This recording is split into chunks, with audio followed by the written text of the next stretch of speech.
최근에 나온 한 입장문 보셨어요? 엔터업계의 한 제작사가 법원 판결이 너무 억울하다 이러면서 글을 올렸는데 와, 이거 정말 역효과가 제대로 난 것 같아요. 저도 맞습니다. 보통 저런 글을 올리면 동정 여론이라도 좀 생기기 마련인데 이번엔 완전 반대였죠. 맞아요. 오히려 이 회사가 정말 벼랑 끝이구나 하는 걸 그냥 스스로 증명해버린 꼴이 됐어요. 특히 그 글의 한 문장이 사람들의 호기심을 그냥 폭발시켰습니다. 어떤 문장인데요? 당사의 계약 구조에 대한 루머를 퍼뜨리면 법적 조치하겠다. 바로 이 대목이요. 사람들은 갑자기 소송 결과보다 도대체 계약 구조가 어떻길래 저렇게까지 예민하게 나오지 하면서 전혀 다른 곳에 막 주목하기 시작한 거죠. 일종의 스트라이샌드 효과네요. 정확합니다. 건드리지 않았으면 그냥 묻혔을지도 모르는 그 과거의 계약서에 온 세상의 관심이 쏠리게 된 겁니다. 이게 단순한 법적 분쟁을 넘어서는 문제거든요. 한 천재 창작 집단이 거대 자본과 맺은 계약의 실체, 그리고 그 계약이 어떻게 현대판 노예 계약이라는 좀 섬뜩한 별명까지 얻게 됐는지, 그 정교하게 설계된 덫의 구조를 하나씩 뜯어보겠습니다. 자, 그럼 먼저 이 모든 소동의 시작점이었던 법원 판결부터 간단히 짚고 넘어가죠. 그 뉴진스의 ETA 뮤직비디오로 아주 유명한 제작사 돌고래 유괴단이랑 어두워 미니진 대표 사이의 다툼이었어요. 네, 맞습니다. 뮤직비디오를 유튜브에 올리는 문제를 두고 벌어진 소송이었는데 판결이 아주 흥미로워요. 법원이 돌고래 유괴단의 신우석 대표랑 미니진 대표 사이에 구두 합의가 있었다는 점은 인정을 했어요. 구두 합의요? 네, 그러니까 말로 서로 올리기로 얘기가 됐으니 무단으로 올린 건 아니다 이렇게 본 거죠. 잠깐만요. 그럼 제작사가 이긴 거 아닌가요? 합의가 인정됐으면 문제 없는 거잖아요. 그게 아니었습니다. 법원은 결과적으로 돌고래 유괴단에게 10억 원의 위약벌을 지급하라고 판결했어요. 아니, 왜요? 계약서에 있던 모든 협의는 반드시 서면으로 남겨야 한다. 이 조항을 어겼다는 이유였습니다. 쉽게 말해서 뭐랄까 법의 정신보다는 글자를 따른 판결인 거죠. 둘이 친해서 말로 합의한 건 알겠는데 계약서에 도장 찍은 대로 안 했으니까 그건 당신들 잘못이다. 딱 이렇게 선을 그은 셈입니다. 와, 제작사 입장에서는 정말 환장할 노릇이었겠네요. 그렇죠. 합의는 인정해놓고 서면이 없다고 돈을 물어내라는 게 말이 되냐. 왜 억울함을 토로한 거죠. 심지어 자신들은 뉴진스 작업으로 돈을 번 것도 아니고 오히려 포트폴리오를 위해서 적자를 감수하면서까지 진행한 일종의 예술적 투자 같다. 이렇게 항변했고요. 네, 사실 여기까지는 업계에서 종종 볼 수 있는 분쟁의 형태입니다. 창작 현장에서의 그런 유연한 구두 합의와 또 차가운 계약서 조항 사이의 충돌, 흔한 일이죠. 그렇죠. 그런데 아까 말씀드린 것처럼 이들이 입장문에서 굳이 계약 구조 루머 이걸 언급하면서 강경 대응을 예고하는 바람에 사람들의 관심은 이 소송을 넘어서 훨씬 더 근본적인 문제로 옮겨갔습니다. 바로 그 3년 전 계약서. 네, 2021년 이들이 카카오 엔터테인먼트와 맺었던 300억 원짜리 인수계약서로 말이죠. 바로 이 지점부터 이야기가 완전히 다른 차원으로 넘어갑니다. 2021년으로 한번 돌아가 보죠. 당시에 카카오엔터가 돌고래 유괴단을 무려 300억 원에 인수한다고 발표했을 때 업계가 정말 떠들썩했거든요. 네, 그랬죠. 당시 이 회사의 연매출이 80억, 영업이익이 7억 원 수준이었어요. 보통 M&A가 영업이익의 한 10배수 내외에서 이루어지는 걸 감안하면 이건 거의 40배가 넘는 가치를 인정해준 파격적인 딜이었죠. 맞습니다. 그래서 겉으로만 보면 한 작은 창작 집단이 자신들의 재능을 제대로 인정받아서 인생 역전에 성공한 그야말로 꿈같은 이야기처럼 보여요. 그쵸. 하지만 이런 M&A 계약은 그 헤드라인 숫자에 속으면 안 됩니다.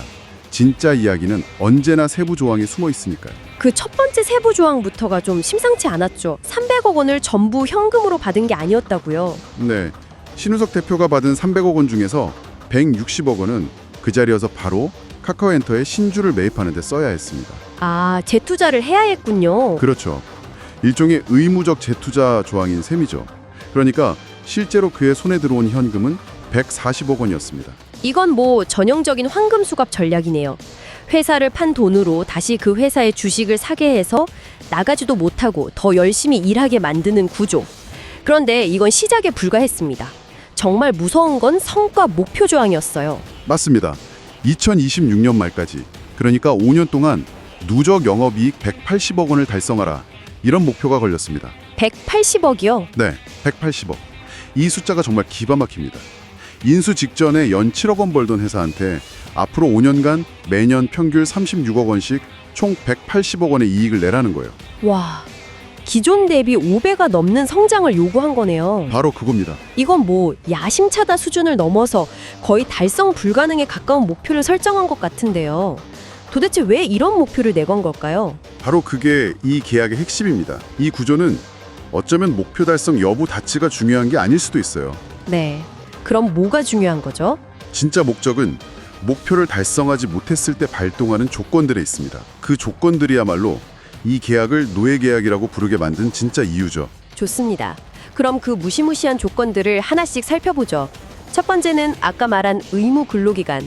2026년까지는 무조건 회사에 묶여 있어야 한다는 거였고요. 여기서 한 단계 더 나아갑니다. 만약 2020년 말까지 180억 원 목표를 달성하지 못하면 그 의무 근로기간이 무기한으로 연장됩니다. 잠깐만요. 무기한이라고요? 네, 무기한입니다. 목표를 채울 때까지는 회사를 떠날 수 없다는 뜻입니다. 사실상 엑시트가 원천 봉쇄된 거죠. 와, 그럼 뭐 10년이 걸리든 20년이 걸리든 그 180억을 다 벌 때까지는 계속 거기서 일해야 한다는 건가요? 이것만으로도 숨이 막히는데 제가 알기론 진짜 결정타는 세 번째 조건이 있다고요? 맞습니다. 이 세 번째 조항이야말로 법률 전문가들조차 혀를 내두르게 만든 부분인데요. 만약 회사가 영업이익 목표 180억 원을 달성하지 못하면 그 부족한 금액 전액을 카카오엔터가 신우석 대표 개인에게 청구할 수 있다는 조항입니다. 아니 회사가 못 번 돈을 왜 대표 개인이 갚아요? 회사의 부채는 회사가 책임지는 게 기본 원칙 아닌가요? 이건 뭐 사업계약이 아니라 거의 사채 수준의 개인 연대보증계약처럼 들리는데요? 정확히 보셨습니다. 심지어 청구를 받은 뒤 한 달 안에 갚지 못하면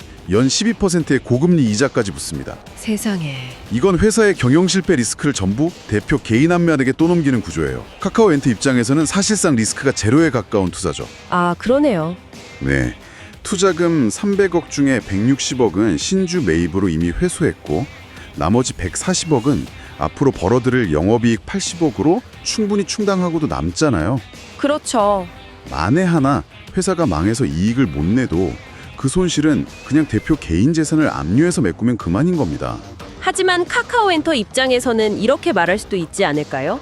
우리가 7억 벌던 회사에 300억이라는 거액을 투자했다. 이 정도의 안전장치는 당연히 마련해야 하는 것 아니냐. 이게 바로 하이 리스크, 하이 리턴의 세계다. 라고요. 뭐 지극히 합리적인 비즈니스 판단이라고 주장할 수도 있을 것 같은데요. 물론 비즈니스의 관점에서 보면 일리가 있는 주장입니다. 하지만 이건 일반적인 M&A의 리스크 관리 수준을 넘어선다고 봐요. 이건 창작자 프리미엄에 대한 비용을 창작자 자신에게 다시 전가하는 구조에 가깝거든요. 그게 무슨 뜻이죠?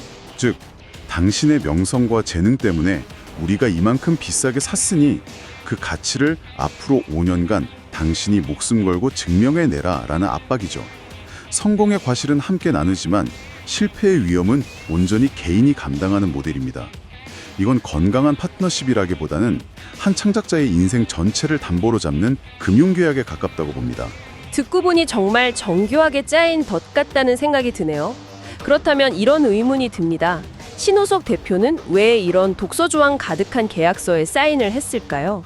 아무리 140억 원이라는 현금이 탐났다고 해도 이건 너무 위험한 도박 아닌가요? 물론 결과론적인 해석이지만 당시 상황을 고려하면 또 완전히 이해 못할 결정은 아니었습니다. 모든 투자는 현재의 리스크보다 미래의 희망이 더 클 때 이루어지니까요.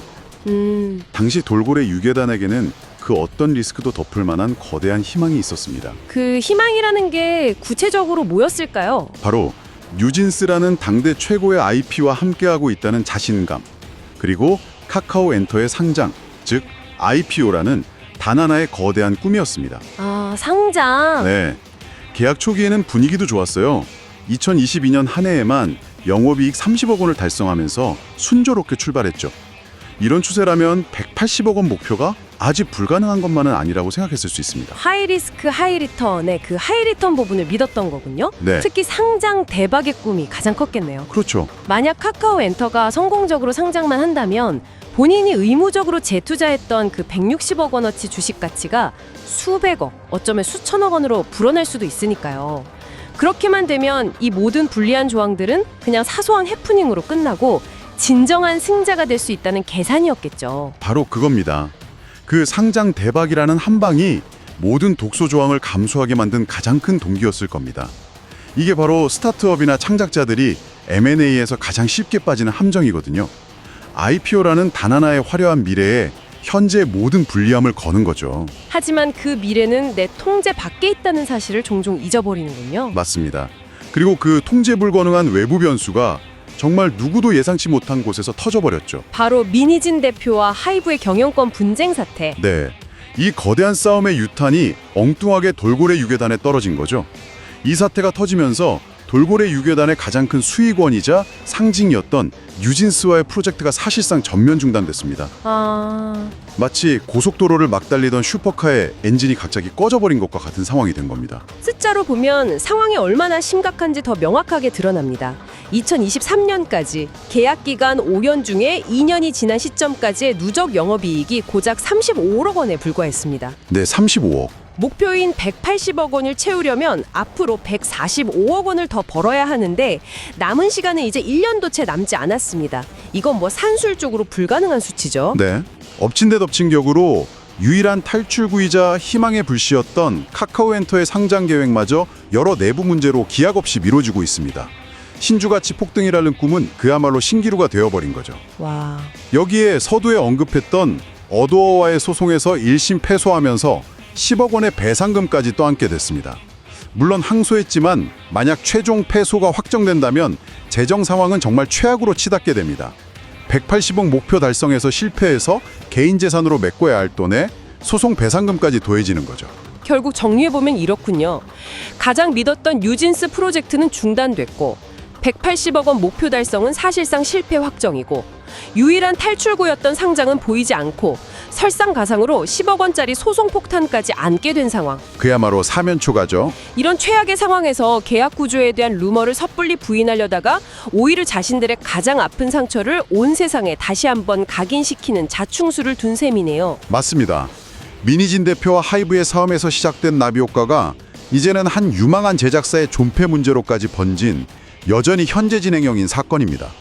그리고 이 모든 상황은 우리에게 단지 한 회사의 비극을 넘어서 훨씬 더 크고 근본적인 질문을 던지고 있습니다. 어떤 질문이죠? 이 화려한 성공 신화와 글로벌 팬덤으로 가득한 K 콘텐츠 산업의 이면에서 거대 자본의 M&A 논리와 한 창작자의 권리 사이의 균형은 과연 어떻게 맞춰져야 하는가?